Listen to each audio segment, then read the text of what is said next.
They say everything is bigger in Texas, and that includes the mistakes. I've been a bartender at a riverfront restaurant in Orange since 2011, and I will never forget the summer of 2015, or the customer named Tommy. My name is Gavin. I'm 38 years old. I started working for a man named Al back in 2011. Al had owned his place on the water since the 1960s. The restaurant wasn't fancy, but it had a real charm. Every summer, the place was packed. People came for the burgers, the cold beer, and the river breeze. When the Texas heat got too intense, people would jump straight off the private dock into the water to cool off. It was practically a local tradition. That all changed one day in June of that year. I was behind the bar when I noticed Al standing perfectly still, staring out at the dock. His face was tense, and his eyes were locked on the surface of the river. Before I could ask what was wrong, Al suddenly barked, "Nobody gets in the water anymore!" The whole bar went silent for a few seconds. Immediately after, Al grabbed a marker and some paper. He wrote, "No swimming," in huge letters. He taped the signs everywhere, especially near the dock, but he didn't give anyone an explanation. The very next day, those flimsy paper signs were replaced. Al put up a large wooden sign with bright red letters, bolted to a post right at the water's edge. From that point on, swimming was strictly forbidden. The customers started complaining. Many people were annoyed and frustrated because they came there specifically to swim, but Al just kept his mouth shut. Then, around July, Tommy showed up. Tommy was about 28 years old and a regular at the bar. He was a big guy, very confident, and a bit of a hothead, though he wasn't usually a troublemaker. That night, Tommy came in with his girlfriend, Victoria. They played pool and ordered a few drinks like they always did.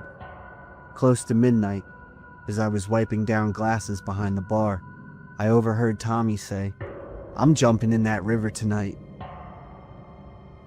I warned him immediately.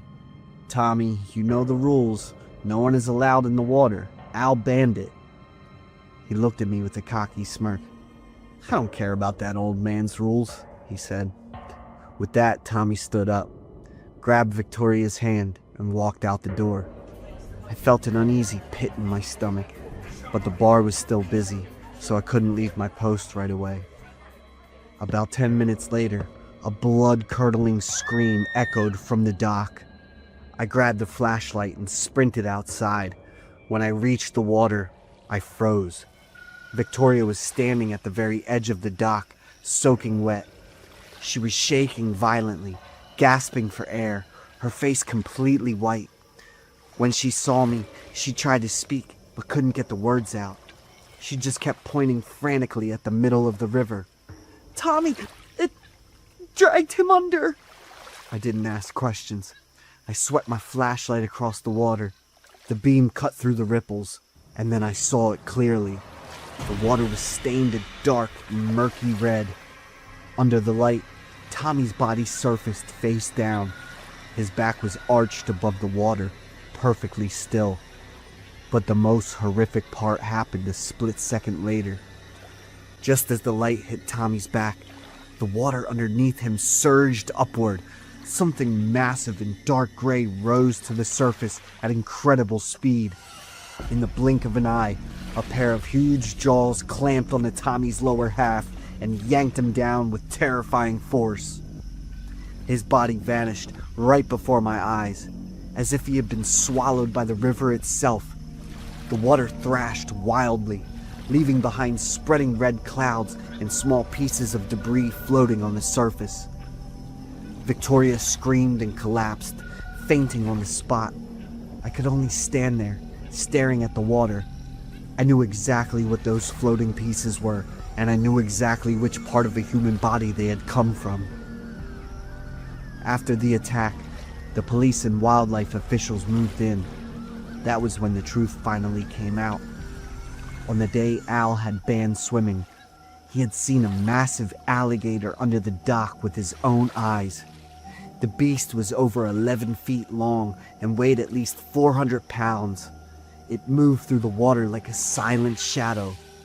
Al knew exactly how dangerous it was, but instead of telling the public, he chose to stay quiet. He was terrified that he would lose all his business if the news got out. That's why he only put up the no swimming signs. Everyone knew there were gators in the area, but they were usually small and shy. No one really worried about them. Over time, this one had grown into a monster without anyone noticing. According to the records, Tommy was the first person killed by an alligator in Texas in nearly 200 years. To most people, it was just a shocking news story that faded after a few weeks. But for me, it is a haunting memory that I can never erase. I quit working at Al's place and moved to a local bar far from the river. Now, any large body of water makes me shake and lose focus. This story is inspired by a real-life tragedy. Since the 1960s, a man named Al had a riverfront spot in Orange, Texas, where swimming was common. In June 2015, he spotted a massive predator and banned swimming. On July 3rd, 28-year-old Tommy Woodward ignored the warnings and jumped in despite his girlfriend's fears. He was attacked and dragged under by an 11-foot gator. He became the first fatal victim of an alligator attack in Texas in almost 2 centuries. This happened during the summer when I was 24 years old. Back then, Betty and I were still together. We traveled to Santa Fe, New Mexico to celebrate our anniversary. We didn't know that trip would be the beginning of the end for us. On the day it happened, we were walking around the Santa Fe Plaza in the historic Old Town. The area was packed with tourists, souvenir shops, and restaurants lined up side by side. After a while, Betty said her stomach was hurting and asked me to go buy some antacids. She told me she would wait right in front of the public restrooms nearby. I headed off, thinking I'd only be gone for a few minutes. But since I didn't know my way around the tourist district, it took me nearly 30 minutes to find a store and get back. When I returned to the spot, Betty was gone. At first, I wasn't too worried. I figured she might have stepped inside the restroom or was just browsing a shop close by. I waited for a few minutes and then called her. The phone rang, but nobody picked up. I called 4 more times with the same result, and that's when the panic started to set in. I walked circles around the plaza, checking every bench, every craft stall, and all the small side streets leading off the square. I kept calling her over and over, but Betty never answered and was nowhere to be found. I was officially terrified. Betty wasn't the type of person to just wander off without saying anything. Even if she were mad at me, she would have at least sent a text. Then, my phone vibrated. It was a very long iMessage from Betty's number. The content left me speechless. She said she was fed up with our relationship and wanted to end things immediately. She told me not to look for her because she had already taken a taxi and left the city. I was shocked, angry, and confused all at once. I couldn't understand how someone who just asked me to buy them medicine could suddenly break up with me in such an abrupt and nonsensical way. I tried calling her back, but the phone was turned off. I texted her asking for an explanation, but there was no reply. Frustrated and hurt, I wandered around the old town looking for a bar to clear my head. That's when I saw something strange in a secluded corner. 2 middle-aged women were dragging a young girl along the sidewalk. The girl looked completely out of it. Her eyes were glazed over, and her limbs were limp as if she had no strength left.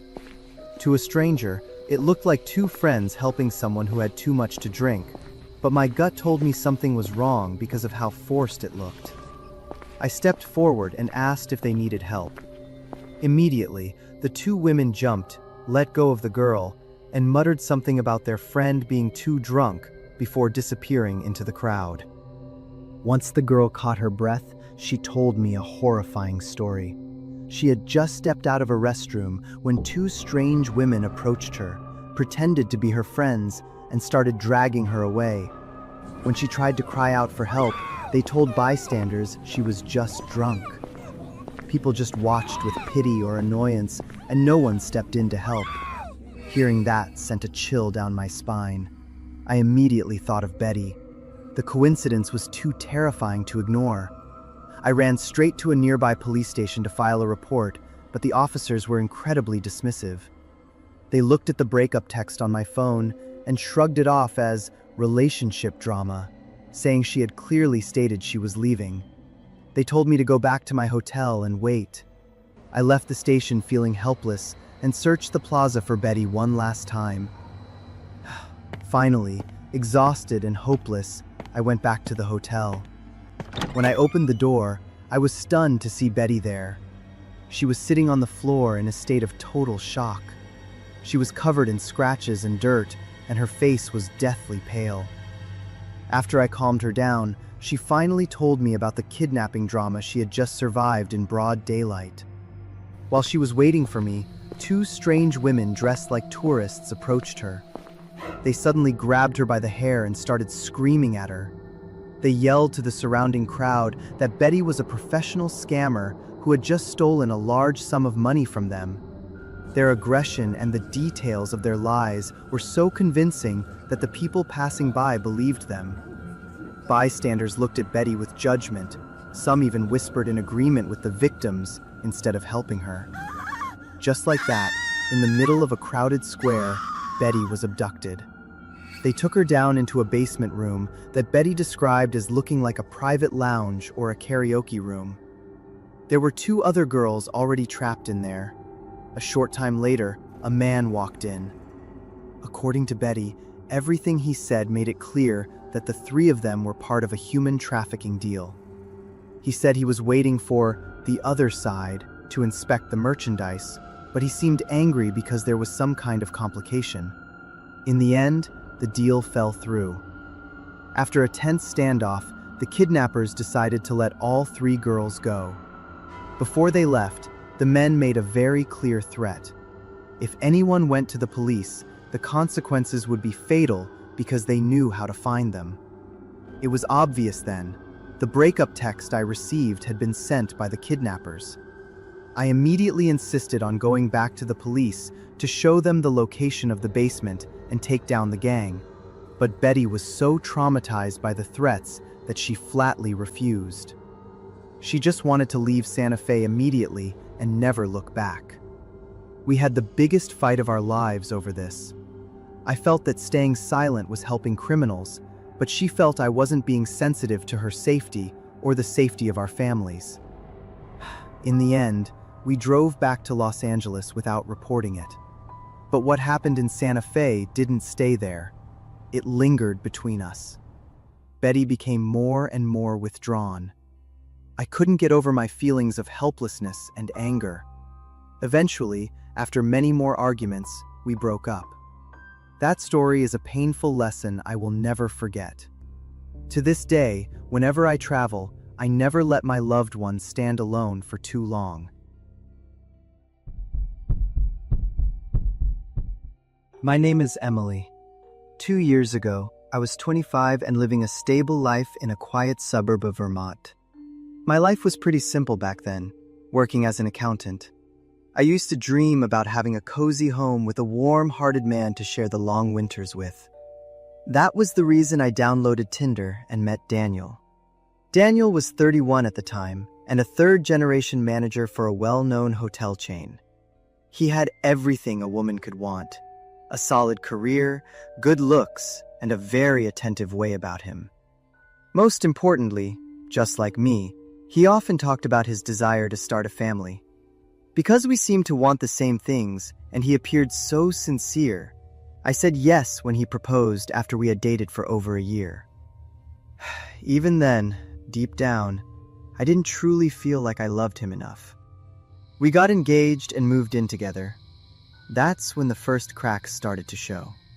Daniel slowly became cold toward me. I even got the feeling that he was intentionally avoiding me. At the time, I told myself it was just work stress. I figured that having some friction when you first move in together was normal. I chose to trust him and tried even harder to change myself to fit into his life. 1 month before the wedding, I officially quit my job. On my last day, my coworkers threw me a small farewell party. I left the office carrying a huge bouquet of flowers, my heart full of hope for this new chapter of my life. As I walked out of the office building, I was still feeling a little buzzed and happy from the party. Suddenly, I bumped into a woman walking toward me. Everything happened so fast. Before I could even look up to apologize, she lunged at me. I only caught a glimpse of the wild, crazed look in her eyes before I felt a sharp, agonizing pain pierce my stomach and my head. I collapsed. The sounds around me became distorted. All I could hear was a ringing in my ears, chaotic screaming, and people calling my name as my coworkers rushed to tackle the woman. In the delirium before I blacked out, I heard her voice screaming hysterically. You have to disappear. If you're gone, I finally get to be with him. I woke up in the hospital after 3 days in a coma and 2 life-saving surgeries. But the real death blow came from the police report. The fiancé I had trusted for 2 years had actually been leading a double life. The woman who attacked me was his 29-year-old mistress. They had been together long before I ever entered the picture. Daniel had fed her a sick delusion. He told her I was just a practical choice for his family's business image, but that she was his true love. As our wedding date got closer, her desperation turned into violence. She truly believed that if I no longer existed, Daniel would have no choice but to put her in my place. And just like that, I, an innocent person, became the victim of both my future husband and his mistress. My family was absolutely furious. The engagement was called off immediately. Daniel's family was forced to pay for all my medical bills and the cancellation fees for the wedding. But the audacity didn't stop there. The attacker's parents actually came to the hospital to ask for mediation. They made excuses, saying their daughter was also a victim of betrayal and that she had been driven insane by heartbreak. I refused. Being pitiful is not an excuse for attempted murder. When I stood my ground, they immediately flipped. They started spreading malicious rumors on social media, claiming I was the other woman who used dirty tricks to steal their daughter's boyfriend. The nasty rumors began to spread like wildfire. Fake accounts started making up scenarios where I was always the villain. The hateful comments and messages pushed me to my breaking point. I hired a lawyer, filed reports against the accounts defaming me, and spoke out publicly with the truth of my story. Justice was finally served. The woman was sentenced to prison for attempted murder. Daniel and his family paid the price with a ruined reputation, and their company took a massive hit because of the scandal. But the price I paid was also far too high. I still live in Vermont. 2 years have passed, but the scars on my body and my soul are still there. I don't have the courage to believe in promises anymore, and I can't even bring myself to think about starting a family ever again. My name is Owen. I worked at a small bistro on the outskirts of town for 5 years. It wasn't a fancy place, but it was cozy and mostly filled with regulars. I worked as a server and bartender, and I always made it a point to keep a friendly smile on my face for everyone who walked through the door. The story began in the middle of last March. A woman started coming into the shop every few days. I really took notice of her by the 3rd time she visited. She always sat at table 6 by the window and ordered the exact same thing: a grilled veggie panini, a small bowl of tomato soup, and a latte. She looked very simple, with a gentle and polite manner. She didn't wear heavy makeup or try to draw attention to herself. However, I noticed that every time I served her water, she would give me a very faint, kind smile. It took almost 2 weeks before I built up the courage to start a conversation, and she was very easy to talk to. We started with just a few short sentences, but from that day on, every time she returned, our chats lasted a little bit longer. Then, one day before leaving, she unexpectedly wrote her phone number on a scrap of paper and handed it to me. I froze for a moment because I didn't expect things to go that way. After she left the bistro, I just stood there with the paper in my hand, feeling a mix of surprise and nervous excitement. That night, after my shift ended and I got home, I texted her. I hesitated for a long time before hitting send, but she replied almost instantly. From then on, we started texting almost every day. Our conversations became more and more natural. 3 weeks flew by, and checking for her messages became a daily habit that I truly looked forward to. One evening, when she stopped by the bistro, I gathered all my courage and invited her to my apartment for dinner the following night. I rented a one-bedroom apartment near my work. It wasn't big, but it was clean and quiet. I wanted that evening to be perfect, so I spent the entire afternoon getting ready. I even bought a new set of ceramic plates, set the table carefully, put out fresh flowers, and opened a bottle of wine. Before she arrived, I changed into my best button-down shirt. Seeing her stand in my doorway that night made my heart race. She wore a simple black dress that was very elegant. Dinner went quite smoothly. We ate and talked comfortably. The atmosphere was very pleasant, almost as if we had known each other for years.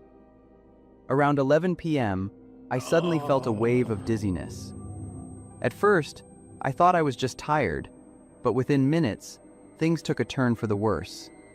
My head felt light, and my limbs became so weak I could barely stay upright. The room began to spin slowly around me. I started sweating heavily, yet my skin felt ice cold. I thought I was just drunk, but I had only finished 1 glass of wine. She immediately stepped toward me, appearing very calm and caring. She helped me lie down on the sofa, pulled a blanket over me, and brought me a glass of water. Her voice was soothing, as she told me I probably just had low blood sugar and needed to rest for a bit. I tried to say something, but my jaw felt stiff and my words were no longer clear. My ears started ringing and the sounds around me faded away. The last image I remember was her face looking down at me before everything went pitch black. When I woke up, the early morning light was just starting to peek through. The apartment was dark and silent. I was still lying on the sofa with a pounding headache and a body that felt like lead. When I tried to sit up, I saw my phone lying on the floor with a cracked screen. My wallet was gone, and the woman was nowhere to be found. I was rushed to the hospital in a state of drifting in and out of consciousness. The doctors ran several tests and discovered an extremely rare neurotoxin in my blood. This specific chemical doesn't knock a person out instantly. Instead, it slowly suppresses the nervous system, slows the heart rate, and kills your reflexes. They confirmed it had been placed in my wine glass. The police tried to track the woman down, but there was almost no trace of her. The phone number she gave me had been disconnected. The social media accounts she mentioned had all vanished, and the address she gave was fake. The police searched my apartment, but they couldn't find a single significant clue. To make matters worse, I fell into despair as the consequences of that night destroyed the rest of my life. The toxin caused permanent damage to a portion of my brain. Now, I have a very difficult time speaking. My speech is slurred, I often stutter, and my sentences are broken. Sometimes, I even call the most familiar objects by the wrong names. My arms and legs are much weaker than before, and I can no longer work at the restaurant. Every once in a while, an old friend still comes to visit, and I only ask one single question, over and over again. Have you heard anything about her?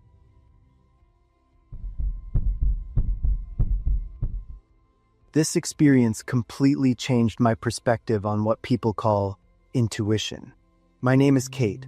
A few months ago, I finally got pregnant after nearly 2 years of trying. My husband and I were overjoyed, and we immediately started looking for a better home so our baby could grow up in a great environment. After weeks of searching, we found a gorgeous old house sitting alone on a small hill in a nearby semi-rural town. The strange thing was that the price was unbelievably cheap. I looked at the photos of the interior and was instantly impressed. I told my husband we had to go see it in person right away. Thanks to an inheritance from my grandparents, we were in a great financial position and could afford to buy it outright without a mortgage. The day we went to see the house, I was even more amazed because it looked much better in person than it did in the pictures. I was ready to sign the contract on the spot. My husband, however, felt the exact opposite. The moment we stepped inside, he became unusually quiet. His face was tense and strained. Even though it was a chilly day, he kept wiping sweat from his forehead, and his eyes kept darting toward the door that led to the basement. When I asked him what was wrong, he jumped as if he were startled. I was confused because he wasn't acting like himself at all. As soon as the real estate agent stepped outside to take a phone call, my husband grabbed my arm and whispered to me. He said very quietly that something was wrong with the house. He told me the basement felt like he was staring into a bottomless black hole. He had a powerful gut feeling that something evil was down there, waiting for someone to come down. I just stared at him blankly. At first, I almost wanted to laugh.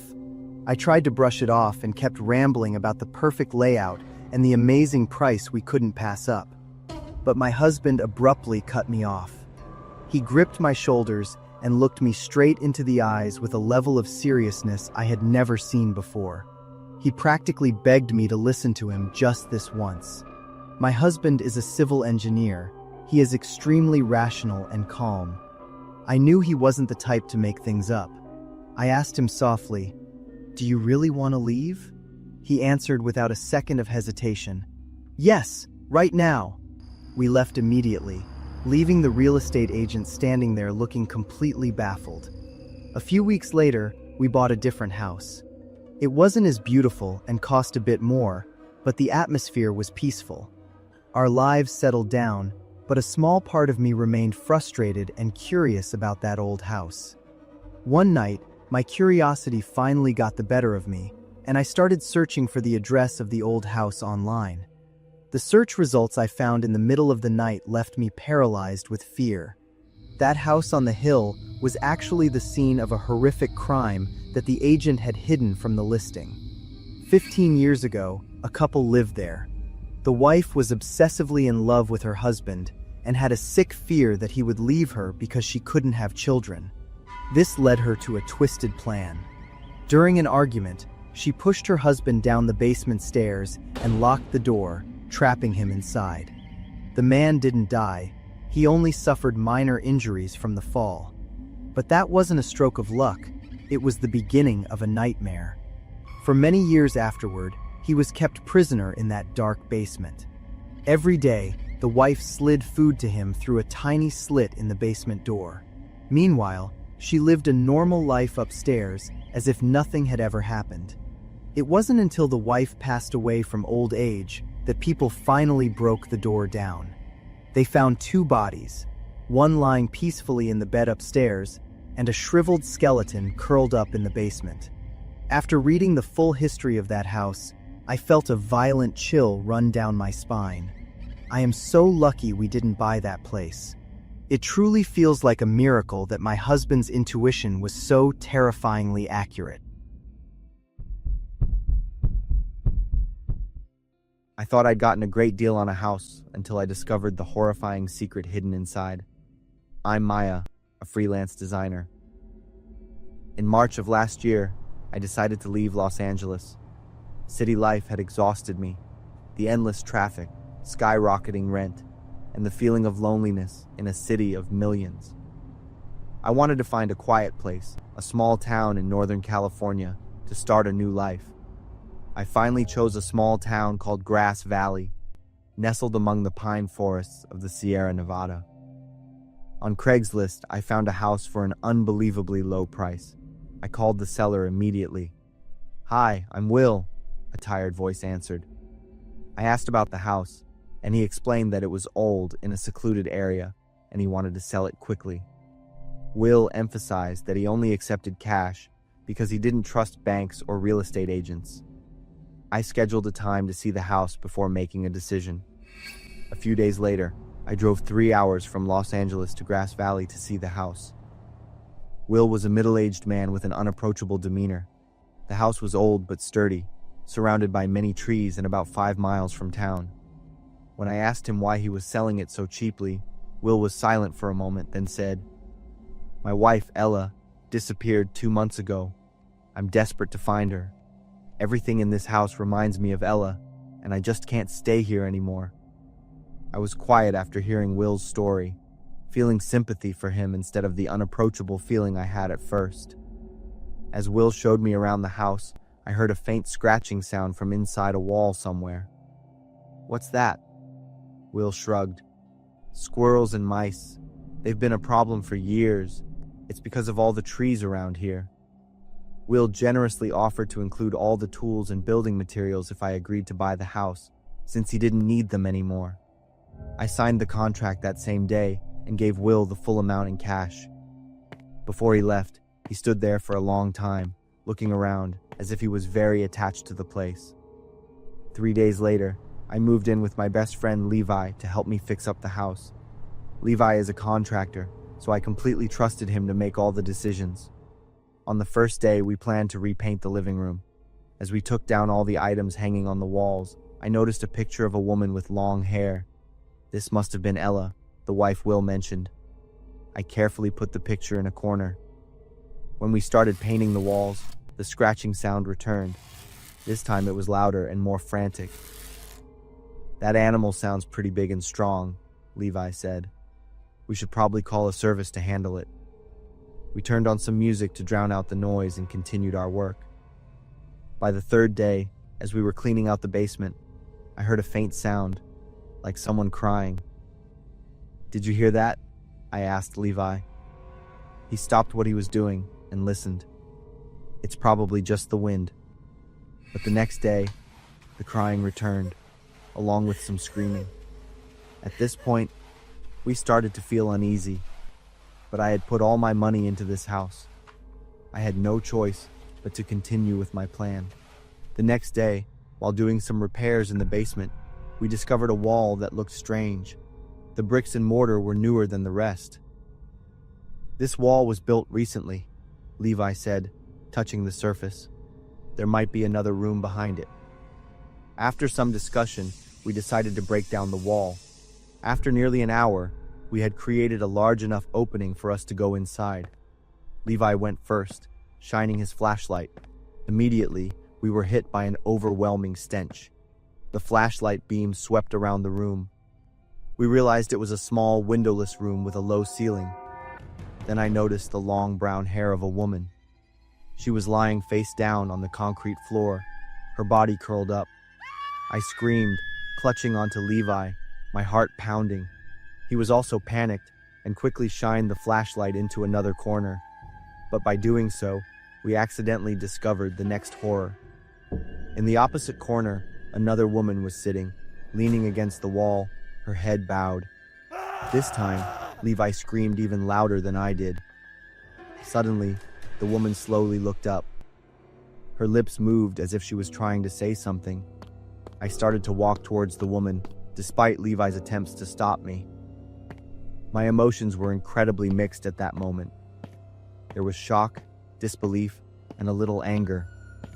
This was the house I had put all my money and effort into buying. I couldn't accept that it held such a horrifying secret. When I got closer, the woman looked at me with a look of great hope. On the wall near her, there were countless claw marks with dried blood on them. I realized this was the source of the scratching we had been hearing for the past few days. It was only then that I truly understood the horror of the situation. This woman had been locked in here for months, living in absolute darkness, with no food, only drops of water leaking from a pipe.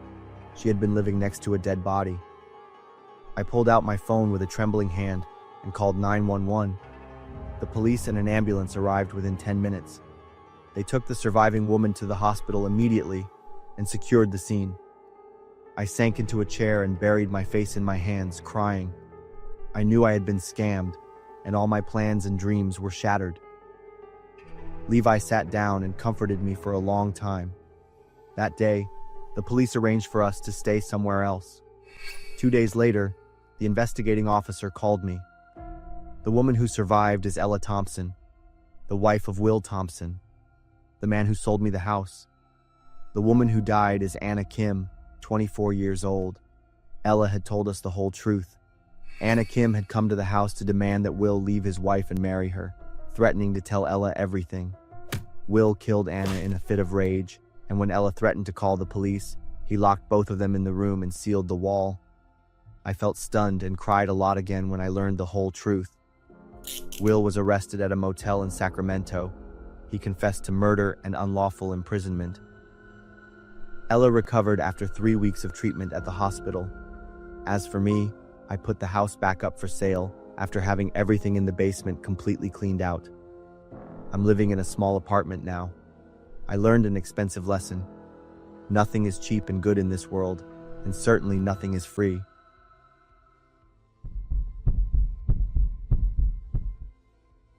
It's Thanksgiving today. It's chilly outside, but inside our small house, warm laughter mixes with the faint smell of roasted turkey. The whole family is gathered together after the big meal, eating dessert and sharing memorable stories from past holidays.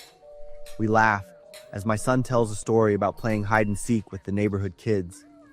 Then, a memory from a Thanksgiving many years ago rushes into my head. It happened when I was 7 years old, and no matter how many holidays have passed, it has never truly left my mind. My family lived in a quiet neighborhood in the suburbs. Right next door was the house of Mrs. Edith, a woman famous for being odd and extremely lonely. Her house was always gloomy, with tall overgrown grass in the yard and curtains closed all day long. The kids in the neighborhood used to call her the witch. Whenever we played nearby, she would slide open a window, look down with cold, sharp eyes, and yell at us. For me, the fear was much worse. Every time I walked past her house, I would get a strange, chilling feeling down my spine. A few times I glanced up and saw Mrs. Edith standing there, staring at me from an upstairs window. After that, I would take a deep breath and run all the way home every time I passed her house. I always believed she hated all kids, especially me. That November, a few days before Thanksgiving, Mrs. Edith was found dead inside her house. Neighbors whispered to each other, it was about time. The police sealed the house, and later, no relatives showed up for her funeral. I heard my parents say she had no living family. Everyone in the neighborhood was used to her living alone for decades. On that Thanksgiving day, after our family dinner, I asked my parents if I could go outside and play with my friend. It was already dark, and the roads were still wet from an afternoon rain shower. When I walked past the alley behind Mrs. Edith's house, I suddenly stopped. A faint glow of light was leaking out from the back door of the sealed house. I stepped closer. The weak light inside shone through the crack in the door and onto the dusty, foggy glass pane. Through the thin layer of dust, I suddenly saw a figure. My breath caught in my throat. The person stood absolutely still, right behind the glass door. Even though the blurry glass distorted everything, I could still see that the person was looking straight at me. The most haunting thing was the two deep black eye sockets, empty like two bottomless holes. I stood there frozen, my arms and legs stiff, completely numb. Then, a creak sound came from the door, which jolted me awake. I let out a piercing scream and dashed out of the alley. I swore the figure I saw was definitely Mrs. Edith. When I got home, I didn't dare tell anyone. My parents would think I was hallucinating from watching too many horror movies. My friends would just laugh and call me a coward. I pulled the blanket over my head and lay still. I tried to tell myself I was just imagining things, but the fear just grew bigger and bigger, making my sleep restless all night long. A week later, the main road was blocked by a truck unloading furniture. With no other way to go, I was forced to take the small alley behind Mrs. Edith's house. I tried to walk as fast as I could, looking down at the ground. Near the end of the alley, I was surprised to see Mr. Adams standing there, quietly looking at Mrs. Edith's house. He lived in the neighborhood too, and everyone knew him. I greeted him with a shaky voice, relieved to see an adult there. He turned around and gave me a soft smile. The house is going to be torn down soon. I just nodded, and as I was about to walk on, he suddenly spoke. "Hey, you really look like that little boy." "What little boy?" Mr. Adam looked at me and then told me the story. Mrs. Edith once had a son, the same age as me, when he vanished. The little boy mysteriously disappeared right outside their front door one November afternoon. The police searched for months using every method possible, but they never found anything. The boy had simply disappeared into thin air. She lived with that pain, and it wore her down, changing who she was without her even realizing it. Edith didn't hate children. She just couldn't bear to see them without thinking of her own son. I stood there, feeling confused by Mr. Adams' story. Even though I didn't fully understand everything he said, strangely, I didn't feel scared anymore. I slowly turned my head and looked at Mrs. Edith's house one last time. Through the window glass, I saw a picture of a younger Mrs. Edith with a little boy. They were smiling very happily. Now that I am a father myself, I can finally understand how much loss can absolutely crush a person. Mrs. Edith wasn't a witch. She was a mother, trapped in a pain she had no one to share with. On a recent trip to visit my parents, I looked over at the spot where Mrs. Edith's house used to be. Her house is gone now, replaced by a bigger, beautiful new house where a happy family lives. I hope their happiness can offer some comfort to Mrs. Edith's soul, even if just a little bit.